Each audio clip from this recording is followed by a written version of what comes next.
Mi vida cambia por completo. Entonces, una de las cosas que tenemos que entender es que Dios es poderoso. ¿Qué es poderoso? Que todo lo puede. Que todo lo puede. Ese es el Dios nuestro, que todo lo puede. Aún la situación más difícil, Él puede. Pero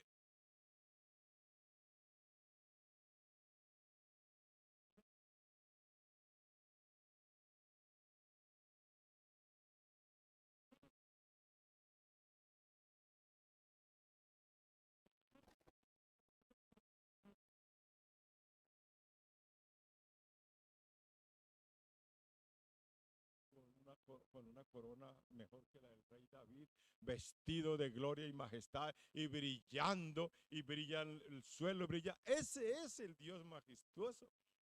Pero si yo no pienso eso, dice, eso es, eso son cualquiera. No, nuestro Dios es majestuoso. Está por encima, por encima, por encima de lo que yo puedo pensar. Y cuando yo sé que Dios es omnisciente, es que entiendo que Dios lee mi mente y mis pensamientos, que yo puedo engañar a mis amigos, a mi jefe, al pastor, pero que a él no lo puedo engañar porque antes de que yo haga algo, él ya lo sabe porque es omnisciente. Cuando yo entiendo que Dios es omnipresente, es que yo no puedo hacer fechorías, no puedo copiar en el colegio, no puedo hacer trampa en mi trabajo, porque Él es omnipresente y me está viendo.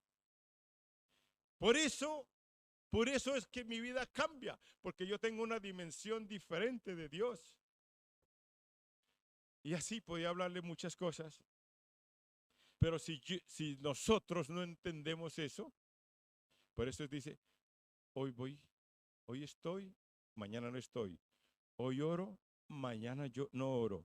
Hoy leo la Biblia, mañana no leo la Biblia. Hoy peco, mañana no peco. Porque como Dios es, o sea, dime cuán grande es tu Dios y más juicioso me porto yo. Mejor me porto, sí, porque es un Dios poderoso, ¿sí? Entonces, al entender eso, yo voy a hacer algo y sé que Dios me está mirando. Yo voy a hacer algo y sé que Dios es por encima de todo. Y lo bonito de todo esto es que a ese Dios así grande, majestuoso, poderoso, omnisciente, omnipresente, yo puedo conocerlo. Y a ese Dios grande, poderoso, que va más allá, Él está anhelando y está deseando ser tu amigo. Y ese Dios todopoderoso lo podemos conocer cuando nosotros queramos. No esperemos las revelaciones y que aparezca el Señor ahí a hablarle, no. ¿Cómo? Leyendo, estudiando, practicando su palabra, teniendo comunión en el lugar secreto. Entonces, a ese Dios, o sea, es que por un momento, imagínense, iba a pensar en el rey, pero tengo una opinión mal del rey de España, iba a pensar en el presidente, pero entonces también igual. Entonces, a mí no me interesa que venga el rey de España a mi casa, ni me interesa que venga el presidente. Pero vamos a decir que una de las personas más importantes del mundo sea el presidente, no, ni siquiera el de Colombia, porque también me cae mal. Bueno, vamos a decir que la princesa Lady Di, que a todos nos gustó. Si la princesa viene a mi casa, yo me sentiría alegre, contento y feliz y me preparo cuando vaya a venir. Entonces lo mismo es con Dios. Hay que entender que Dios está por encima de todo, por encima de cualquier presidente, de cualquier rey y de cualquier cosa.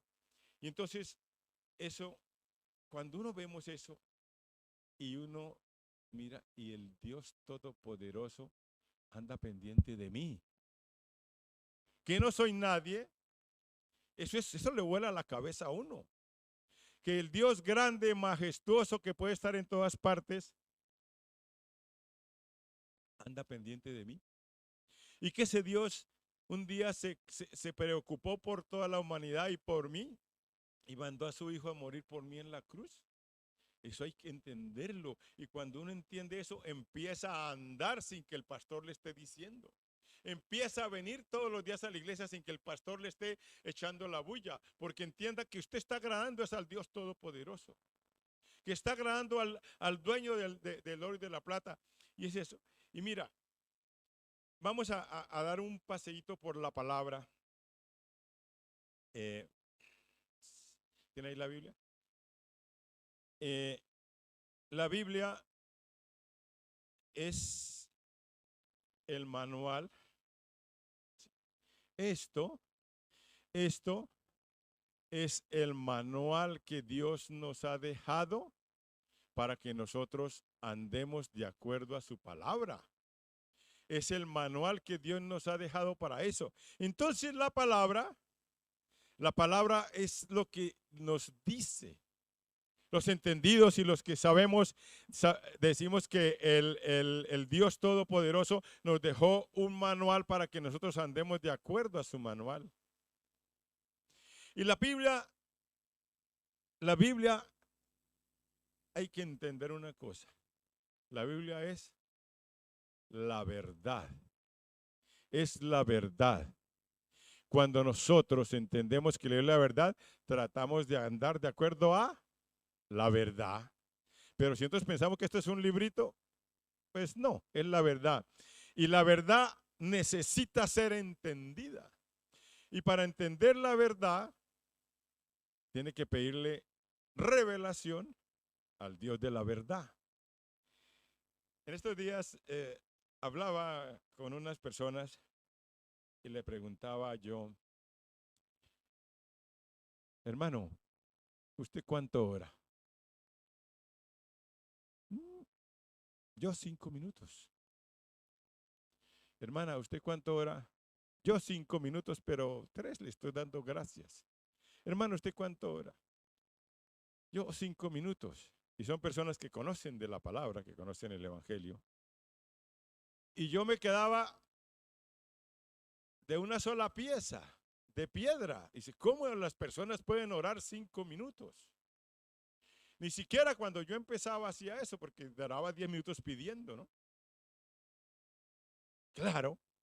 Entonces uno dice, yo pongo una canción que dura 7 minutos, ya es que ya estoy por adelantado. Entonces, ¿por qué la gente es así? Porque no tiene ni el conocimiento ni la revelación para hacer las cosas de acuerdo a lo que dice Dios, ¿sí? Si Jesús gastaba una noche entera hablando con el Señor, ¿por qué nosotros no podemos gastar más tiempo? Entonces, Salmo 24:1.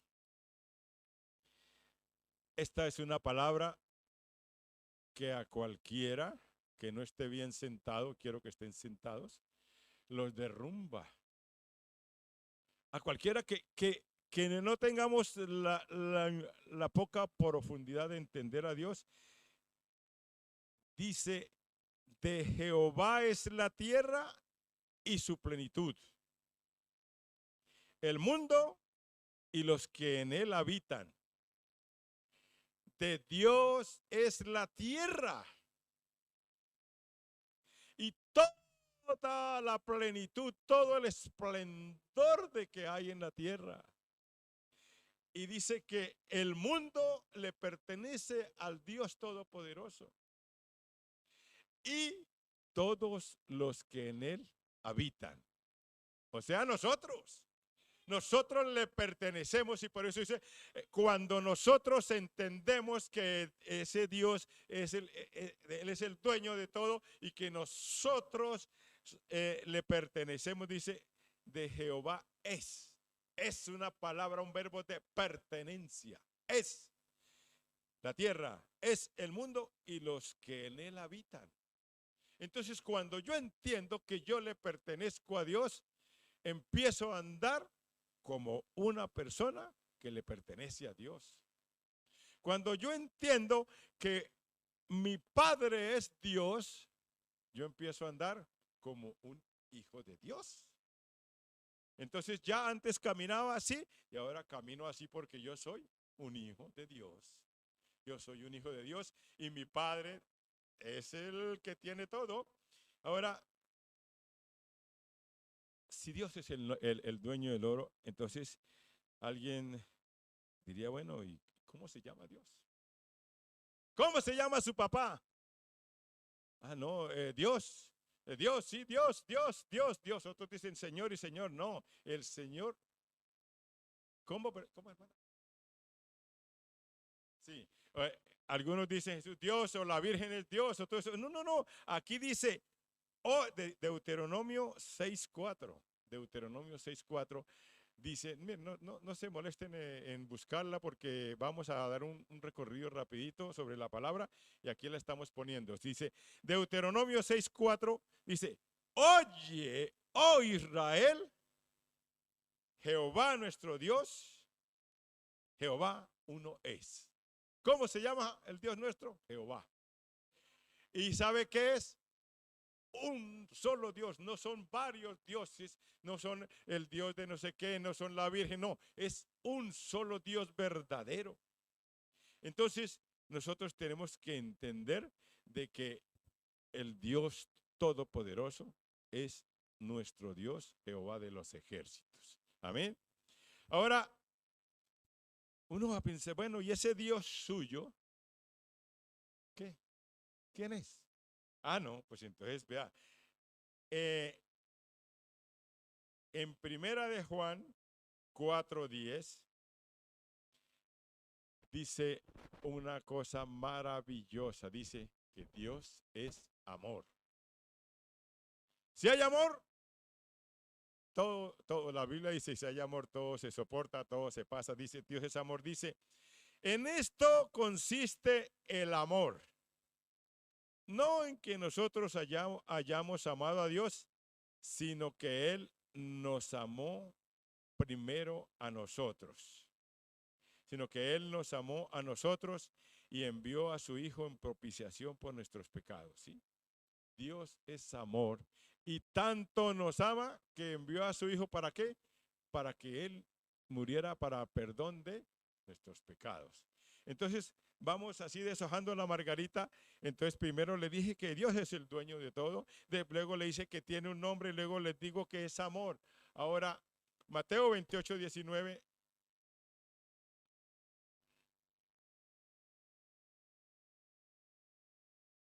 Hay que entender que nuestro Dios tiene tres personas, como dicen en la Iglesia Católica.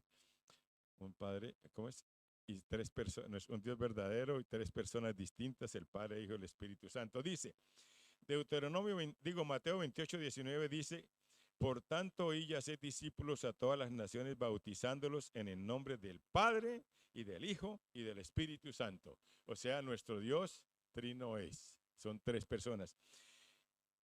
Cuando Jesús bajó al río Jordán a bautizarse y Juan lo bautizó, aparecieron las tres personas. Dice que se abrió el cielo y se escuchó una voz que decía, este es mi Hijo amado en que tengo complacencia. El Padre estaba hablando, Jesús lo estaban bautizando y dice que el Espíritu Santo descendió como en forma de paloma. Entonces es una manifestación de la Trinidad de nuestro Dios Todopoderoso. Amén. Ahora, mi Dios, yo puedo hablar muy bonito de Dios, pero lo bonito y hermoso de Dios, Salmo 121, es que mi Dios es mi socorredor. El que viene a mí cuando yo necesito, el que está. Y entonces dice el Salmo 121 que dice, cuando yo estoy un poco triste, que estoy abrumado, que estoy desesperado, que no tengo alegría, que no tengo esto, que no tengo, que estoy desmotivado, dice, ¿de dónde vendrá mi socorro? Dice, alzaré mis ojos a los montes. Mirando, cuando habla de alzar los ojos es que está mirando a ver quién podrá ayudarme, quién podrá defenderme. Dice, alzaré mis ojos a los montes, dice, ¿de dónde vendrá mi socorro? Mi socorro viene de Jehová. Mi socorro viene de Dios. Pero no es cualquiera, dice, el que hizo los cielos y la tierra. Ese es un Dios poderoso. Si mi Dios hizo los cielos y la tierra, ¿será que no me va a bendecir? ¿Será que no me va a socorrer? Y mire, sobre esto de que hizo los cielos y la tierra, hay muchas versiones de cómo fundaron la tierra, que vino de una explosión, que una explosión cósmica, que, que, que viene de un tsunami, que viene del mono, etcétera, etcétera. Y escuchaba en estos días la maravilla del ojo humano. El ojo humano tiene una serie de nervios y es como una lente. Cuando hay mucha luz se va cerrando, cuando hay poquita luz se va abriendo o viceversa, da igual. Pero si llega el impacto al ojo y manda la señal al cerebro y puede ver a las personas. Y cuando ve uno cómo funciona el cuerpo humano, dice, ¿será que esto viene de una explosión? ¿Es más creíble el relato de la Biblia? Yo me lo creo, yo no me pongo a perder tiempo en eso. Digo, es más creíble el relato de la Biblia que dice que el Señor creó todo y creó al hombre, ¿sí? Entonces, nosotros tenemos que entender que ese Dios que hizo los cielos y la tierra y que creó al hombre es el que viene a socorrerme. Entonces, viene la pregunta, Lucas 1, 35, 37. Viene la pregunta, ¿pero ese Dios puede ayudarte? ¿Hasta dónde puede ayudarte ese Dios?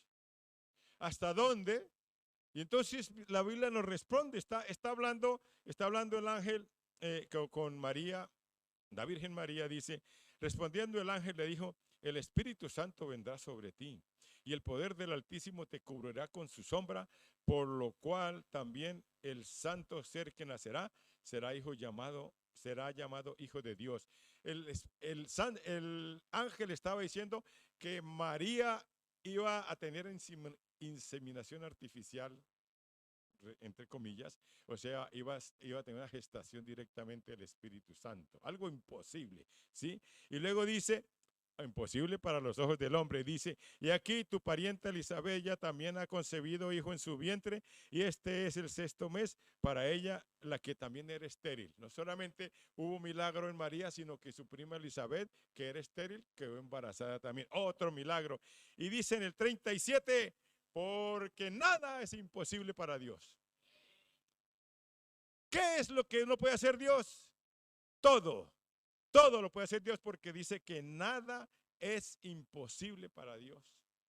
Y en el libro de Apocalipsis dice que el Señor es el principio y es el fin. Él es el alfa y es el omega, porque me van a preguntar, ¿y su Dios quién lo creó? ¿Y su Dios quién lo empezó? ¿Y cuándo se muere? ¿Y cuándo dice? No, mi Dios es el principio y es el fin. Mi Dios es el alfa y el omega.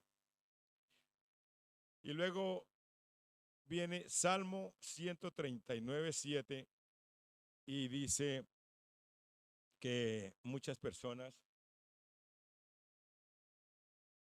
queremos huir de Dios. Cuando estamos haciendo las cosas mal, queremos que ni siquiera Dios nos mire y que no se entere. Y entonces dice el Salmo 139, 7, dice, ¿a dónde me iré de tu espíritu y a dónde huiré de tu presencia? O sea, las cosas están mal. Y dice, ¿a dónde voy a esconderme de Dios? ¿A dónde voy a ir? ¿A dónde? Dice, entonces responde, dice, si subiera a los cielos, allí estás tú. Y si en el Seol hiciere mi estrado, he aquí, allí estás tú. Y dice más adelante, en otro sitio más adelante, no lo pongo, dice, y si estuviera en la oscuridad, allí estás tú, porque tú resplandeces aún en la oscuridad. O sea, el Señor mío, el Señor mi Dios está en todas partes porque es omnipresente. Y si yo quiero engañar a Dios, no puedo porque Él está pendiente de todo. Alguien pensará, no, pues mientras está mirando a Jorge, ¿será que puede mirar a Rosa? Pues sí. ¿Por qué? Porque es omnipresente. Él está en todas partes.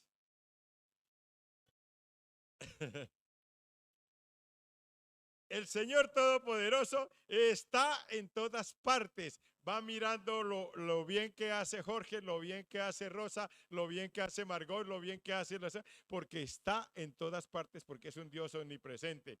Y uno podía pensar que este Dios de nosotros, que hace lo imposible, que esto y lo otro, dice, pero este Dios sí tiene autoridad, este Dios sí tiene poder. Dice aquí así, dice Filipenses 2:9, está hablando de Jesús. Jesús padeció, fue a la cruz y fue sepultado y resucitó y pasó unas situaciones difíciles y dice que después de eso, luego de morir y luego de resucitar, dice en el número 9:2:9, dice, por lo cual Dios también le exaltó hasta lo sumo. Y le dio el nombre sobre todo nombre, para que en el nombre de Jesús se doble toda rodilla. Sí, toda rodilla. ¿De dónde? De los que están en los cielos, en la tierra y debajo de la tierra. Y que toda lengua confiese que Jesucristo es el Señor, para la gloria de Dios Padre. Entonces, Dios tiene poder, Dios tiene autoridad. Dicen en otra parte, dice que el Señor colocará a todos los enemigos de Jesucristo a sus pies, que sean estrado de sus pies. Y el Señor dice que el Señor tiene poder y autoridad. Dice que en el nombre de Jesús se va a doblar toda rodilla. Que es toda rodilla, que estoy aquí, que la gente tiene que arrodillarse en el nombre de Jesús. Y ahora, lo hermoso, lo guapo, lo bueno es que esa autoridad le ha sido dada a los hijos de Dios. Nos ha sido entregada a nosotros, ¿sí? Es decir, nos ha delegado, escúcheme, nos ha delegado el poder y la autoridad que que Dios tiene, para que nosotros la pongamos en práctica. Yo siempre les digo a mis amados de la iglesia, yo no le estoy hablando fantasía, no estoy hablando historias de por allá, sí, estoy hablando de realidades de cómo el Espíritu de Dios, ¿sí? El espíritu inmundo se somete al nombre de Jesús. El Señor Jesús tiene poder y autoridad y nos ha delegado esa autoridad para echar serpientes, echar escorpiones y para sanar enfermos y para hacer liberaciones. Amén, hermanos. Amén, hermanos. Gracias. Gracias, por favor. Dice que en Efesios 1:7,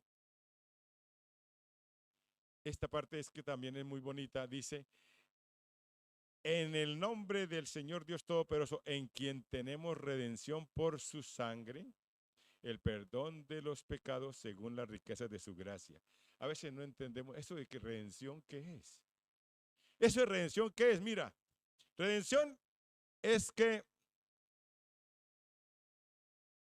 en esa época, cuando alguien cometía un delito, cometía algo, o era esclavo, o eso, entonces decían, yo redimo, es decir, yo lo compro, es decir, yo pago, ¿sí? Yo pago. Y hay una historia que es la historia de Ruth, la moabita, que la chica se enamoró de vos. Pero así como en algunos países aún de Europa, alguien tiene que pagar el precio para poderse casar. Algunos traen vacas y terneros y no sé qué. Y entonces, en ese entonces, llegaban y hacían una reunión del clan, del pueblo, y el que estaba interesado en la novia tenía que redimir, es decir, pagar por la novia, ¿sí? Pero en eso no era que podía comprarlo cualquiera, eso iba en un orden, ¿sí? En un orden. Primero el pariente más cercano para poder comprar la novia, para poder redimir. Y para redimir llegaba y tenía que quitarse un zapato, no sacarla, checar así en un zapato y decir, yo redimo, aquí está mi palabra, ¿sí? Y entonces resulta que cuando iban a pedir la mano de Ruth, había un hombre que tenía el derecho. Entonces vos muy enamorado y Ruth muy enamorado. Oiga, mire, esto es como para los jóvenes, ¿no? Muy enamorados, pero había que cumplir la ley. Había que cumplir el orden, ¿sí? Como estamos acostumbrados, ¿sí? Entonces, sencillamente había que cumplir. Entonces dijo, vos, yo es que no puedo hacer nada. Si mi tío o mi primo redime, usted tiene que irse con él. Y entonces llegaron allá a la reunión familiar y habían matado vacas y terneros y comida para todo el mundo. Y salió el otro. Pero siempre cuando uno permite que trabaje Dios, ¿han escuchado? Cuando uno permite que trabaje Dios, Dios hace las cosas bien, a su manera. Y salió el hombre y dijo, redimir a Ruth, una mujer casada, que su marido se le murió. Imagínese yo acostándome con ella, piensa que está con el marido que se le murió. Y no, y fuera de eso, una suegra que anda toda amargada, pues yo no redimo, yo no pago por Ruth. Y el otro encantado dice, yo sí redimo, yo sí pago, ¿sí? Y puso su zapato ahí y dijo, yo redimo, yo pago, yo redimo por Ruth. Y la redimió, ¿sí? Y la historia fue muy bonita porque después de Boaz y la moabita Ruth, vino un niño muy guapo y después vino la ascendencia y de ahí vino Jesús. Pero otra cosa muy bonita, dice que su suegra, o sea, Noemí, ¿sí? Andaba muy contenta con sí, ya no era Mara, contenta. ¿Por qué? Porque se hicieron las cosas de acuerdo como lo hizo el Señor.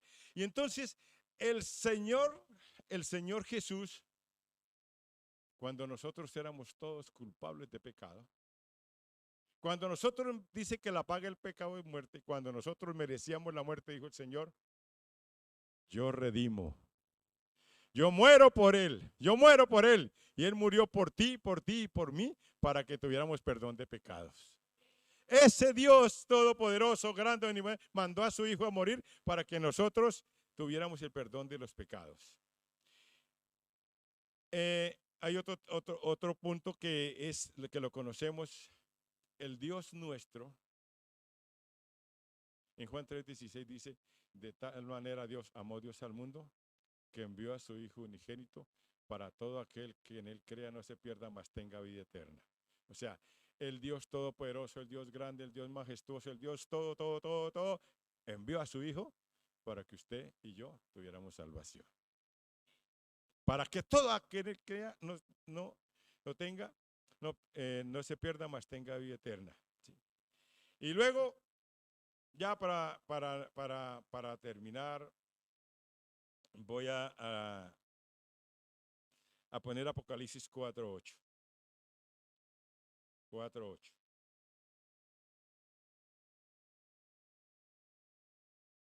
Apocalipsis 4:8 es tremendo. Dice, y los 4 seres vivientes tenían cada uno 6 alas y alrededor y por dentro estaban llenos de ojos. No miremos eso. Eso dejémoslo para después, para cuando tú quieras sentarse en Apocalipsis, porque si no se me diluye el mensaje. Dice, uy, tenían alas y ojos y no sé qué. No, el mensaje es que no cesaban día y de noche decir, santo, santo, santo es el Señor Dios Todopoderoso. Esa es la revelación, esa es la adoración celestial. Que que el Dios Todopoderoso, o sea, los ángeles sean santo, santo, santo, y lo decían y lo siguen diciendo y lo van a seguir diciendo el coro de ángeles, santo, santo, santo, es nuestro Dios Todopoderoso. ¿Y quién es el Dios Todopoderoso? El que era, el que es y el que ha de venir. Ese es el Dios Todopoderoso. El que era, el que era, el que ha hecho, el que ha hecho, el que es y el que ha de venir. Y esa es nuestra esperanza. Y hay una cosa muy bonita que ve uno el amor de Jesús. Juan 14:16 dice, Jesús se va, se tiene que ir. Había hecho una amistad, un combo bien grande con los discípulos y tenía que irse porque había resucitado y tenía que irse. Y dice, yo no los voy a dejar solos. Yo soy un hombre guay, un tío guay. Voy a estar con vosotros. ¿Sí? Y entonces dice, y yo rogaré al Padre y os dará otro consolador para que esté con vosotros para siempre. El Espíritu de la verdad, el cual el mundo no puede recibir porque no lo ve ni le conoce. ¿Por qué la gente no tiene el Espíritu? Porque no lo ve, ni lo conoce, ni cree. Dice, pero vosotros le conocéis porque mora en vosotros. Que mora en vosotros. ¿Dónde mora el Espíritu Santo? En nuestro corazón. Aquí está en nuestro corazón. Somos templo del Espíritu Santo, dice, y estará en vosotros. Y dice luego, no os dejaré huérfanos y vendré por vosotros. Así que, amén. Cuando entendemos todo esto, que ese Dios tan bueno, tan grande, tan poderoso, no nos deja solos, no nos deja huérfanos, que nos dejó al Espíritu Santo. A mí hay algo que me gusta mucho del Espíritu Santo, que dice, y el Espíritu Santo que guiará a toda verdad. Guiará toda verdad. Él nos dará la revelación. Él nos enseñará. Él nos dará la sabiduría. Él nos va a dar todo. Y eso es lo bonito que estamos nosotros aprendiendo. ¿Por qué somos inteligentes? Porque el Espíritu Santo nos está revelando. Porque el Espíritu Santo nos está enseñando. Porque Él nos está guiando a toda verdad. Porque Jesús cuando se fue dice, no los dejo solos, no los dejo solos. Yo voy a volver algún día, pero mientras yo vengo no los dejo solos, dice. Y el Espíritu Santo los guiará a toda verdad. Él estará con ustedes todos los días y les enseñará y les mostrará y les enseñará a orar y todo. Entonces ese Espíritu Santo es el que mora en nosotros. Es el que mora en nosotros y el que hace cosas maravillosas en nuestras vidas. Es el que cuando uno empieza a orar y a alabarle, de pronto le trae esa paz, le trae ese gozo, le trae la alegría y el que no permite que nosotros nos equivoquemos. Así que hermano, ahí donde está, cierra sus ojos. Cierra, si quiere apague Jessica, cierra sus ojos y